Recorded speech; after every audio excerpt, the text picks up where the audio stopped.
Ya, nampaknya pekerjaan netizen bertambah nih karena ramai-ramai netizen mencari para pejabat dan juga keluarganya yang doyan flexing di media sosial. Kemarin baru saja dari istri Sekda Provinsi Riau, bahkan Sekdanya sendiri ini mengaku ini semua barang-barang palsu kok, KW kok. Kemudian juga beli kendaraan mewah cicilan, keluar negeri promo, semuanya diskonan gitu ya. Tapi apakah netizen percaya? Kita bisa langsung menjabarkan sebenarnya apa sih komentar netizen dengan narasumber yang sudah bergabung, Mas Rizal Nova Mujahid, analis senior Drone Emprit. Selamat pagi, Mas. Selamat pagi, Mbak. Sehat, Mas? Alhamdulillah. Alhamdulillah. Nah, kalau kita baca sendiri ya, mungkin di medsosnya Bayu dan juga Rati ini kayaknya banyak kan netizen nih, wah geram banget kalau udah ngelihat keluarga pejabat yang doyan pamer harta, Mas. Tapi kalau dari analisa Drone Emprit seperti apa? Sebenarnya flexing itu kan tidak dilakukan sekarang ini. Dan netizen sudah membicarakan ini jauh sebelum ini. Dari tahun 2000, setidaknya dari tahun 2000-an itu udah ngomongin tentang ini. Tapi memang 1 bulan terakhir didorong oleh kasus Mario Dendi itu, kemudian orang-orang ngelihat, ini bisa begini, Mario Dendi bisa sepede ini karena yakin harta kekayaan bapaknya akan bisa menutupi kejahatan dia. Kemudian dia kocok tuh, diaduk-aduk harta kekayaan bapaknya dan nggak cuma berhenti di RAT kan, kemudian ke DPT, ke cukai, kemudian ke kementerian lain, ke BPN juga, lembaga-lembaga lain. Dan itu perbincangan netizen dalam 1 bulan terakhir saja itu sampai lebih dari 100.000, Mbak. Itu jumlah yang cukup tinggi, sangat tinggi. Ini hampir sama dengan perbincangan kasus Sambo dalam 1 bulan. Ratusan ribu, sama tinggi. Jadi atensi publik tentang flexing ini cukup tinggi. Itu sih pertama itu ya. Tapi lebih kepada apa? Marah-marah, emosional atau ya, emosinya gimana geram atau gimana? Kalau melihat emosinya, yang pertama itu kaget justru. Kok bisa? Kok bisa? Profil harusnya kalau dilihat profilnya nggak begini nih harta kekayaannya. Jadi kaget dulu, kemudian baru setelah itu, setelah mencari tahu lebih dalam, marah.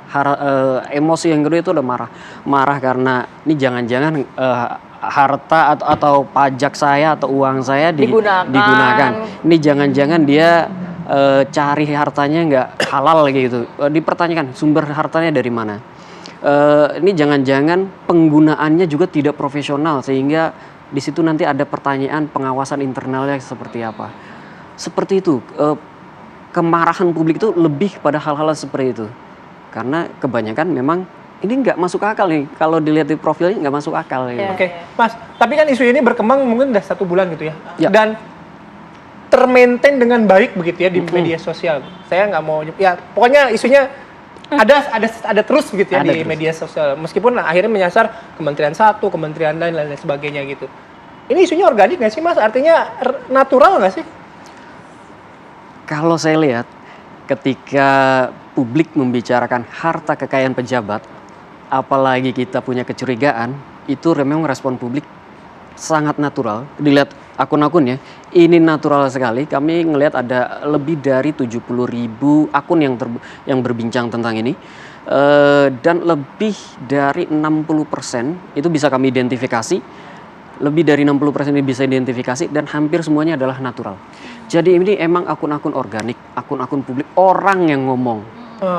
Bukan robot. 60% bisa diidentifikasi itu artinya akunnya bukan anonim gitu ya? Bukan anonim. Yang 40% baru anonim gitu? Yang 40% kita bilang ini kayaknya kalau gaya berkomunikasi di media sosial seperti ini kayaknya gaya-gayanya robot nih. Kayak gitu kira-kira. Tapi kalau melihat dari akun-akun yang juga banyak memaparkan dari data-data atau kekayaan para pejabat dan juga keluarga pejabat ini juga organik juga, Mas? Organik juga itu, Mas. Organik itu juga. Kelihatan sekali. Salah satu akun itu ya, itu kan infonya paling cepat dia, paling update sekali. Pertama. Dan kalau ngelihat informasinya itu bisa dikatakan reliable ya. Dan ini menjadi datanya no kaleng-kaleng, valid. No kaleng-kaleng, A1 kalau katanya. Dan ini kemudian kan digunakan oleh netizen untuk ngulik siapa sih orang yang dicari ini. Siapa dia? Dan pemerintah, kemudian KPK dalam hal ini, kemudian menyambut itu. Jadi ada publik yang melaporkan, lalu ada publik juga yang menguatkan laporan itu, lalu ada KPK yang menyambut laporan-laporan tersebut. Saya kira ini satu kerjasama yang baik sih ya, kerjasama yang baik. Tapi ini juga terus jadi pertanyaan publik tuh, lah kalau KPK meminta publik untuk membantu mereka, netizen lu kerjanya apaan? Iya. Itu kerjanya banyak netizen meme-nya kan. bertambah berat begitu ya, menangani kasus-kasus pejabat juga begitu ya. Oke. Sebelum kita ngobrol lagi Mas Nova, kita akan ajak pemirsa juga untuk bergabung dengan rekan kami, ada Prita Zega ya. Prita Zega ini akan bertanya pada beberapa warga gitu, bagaimana sih respon mereka ketika melihat isu ini, terutama ketika pejabat-pejabat yang suka flexing gitu.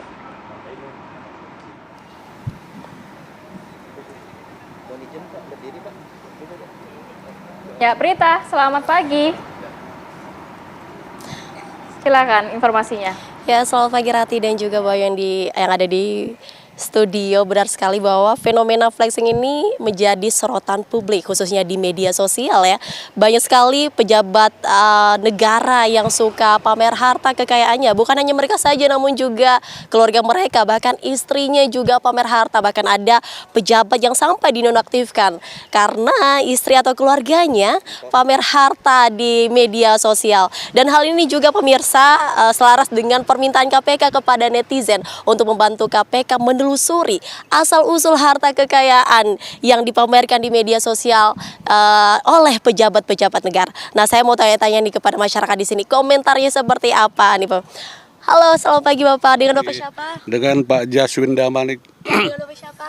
Bapak Mangisi Naibaho. Ya, saya mau tanya dulu nih kepada Bapak Jaswin. Pak Jaswin, Bapak melihat di media sosial nggak ada beberapa pejabat yang suka pamer harta? Komentarnya seperti apa, Pak? Nah, begini ya. Kalau pamer harta itu sebenarnya tidak baik ya. Itu udah melanggar perintah Tuhan ya. Tapi kalau dia mau pamer harta ya, dia boleh-boleh aja. Tapi kalau kepunyaan dia bukan dari hasil korupsi dan lainnya, kalau dia benar-benar hasil kekayaan itu dari benar-benar usaha kerja keras dia, nggak masalah. Tapi itu tidak baik pamer harta. Karena apa? Efeknya kalau orang pamer harta membuat orang iri hati, ya kan? Iri hati itu tidak baik. Orang sombong, ya kan? Orang sombong dibenci sama Tuhan. Betul. Nah itu, ya. Nah, menurut Bapak seharusnya pejabat negara ini kepada masyarakat harusnya seperti apa, Bapak? Apakah pantas sebenarnya mereka pamer harta? Gini, kalau kita melihat dari pejabat, dia kan benar-benar pejabat pemerintah yang mewakili pemerintah. Dia benar tunjukkanlah apa kinerja dia, ya, kerja dia. Itu yang bikin contoh, bukan pamer harta, ya kan? Itu yang ditunjukkan sama dia. Oke. Saya geser ke Pak Mangisi nih. Bapak tanggapannya seperti apa kepada pejabat negara yang suka pamer harta, bahkan istrinya nih Pak pamer harta? Pendapatnya seperti apa? Ya, kalau dari masyarakat biasa ya melihat ya tidak baiklah pamer harta seperti itu. Apalagi dia pejabat publik. Kalau misalkan dia dapat itu dari hasil keringatnya, jualan usaha sendiri, ya itu tidak masalah. Tapi ini pejabat negara berarti uang rakyat yang dipakai, tidak baik untuk masyarakat. Oke, ini uang rakyat justru yang dipakai ya Pak. Sebenarnya nggak apa-apa kalau mereka pamer harta, asalkan harta mereka punya mereka sendiri. Nah, apa sanksi yang menurut Bapak nih, apa sanksi yang pantas untuk para pejabat? Karena dikabarkan ada juga pejabat yang sudah dinonaktifkan. Apakah itu sudah cukup atau ada sanksi yang lain yang menurut Bapak mungkin pantas?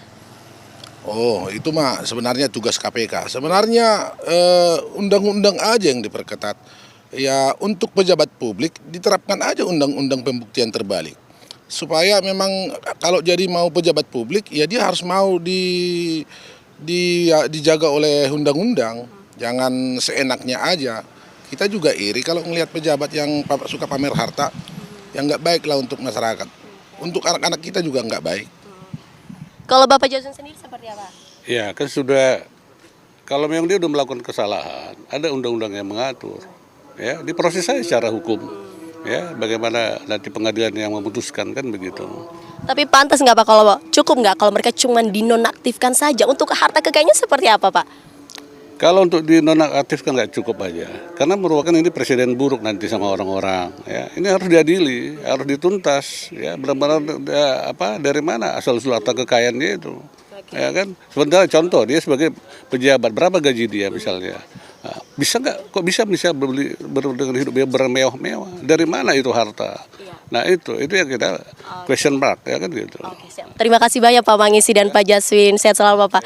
Ya pemirsa, seperti tadi komentar beberapa masyarakat yang saya temui di sini yang memang mereka tidak setuju bagaimana mungkin seorang pejabat yang tidak sesuai dengan, karena mereka juga sudah melaporkan harta kekayaan mereka dan ada beberapa laporan harta kekayaan mereka yang tidak sesuai dengan profil dan juga jabatan mereka. Pastinya nanti kita akan terus menantikan bagaimana nanti pemerintah menangani masalah yang flexing para pejabat negara ini. Demikian, kembali Anda ke studio.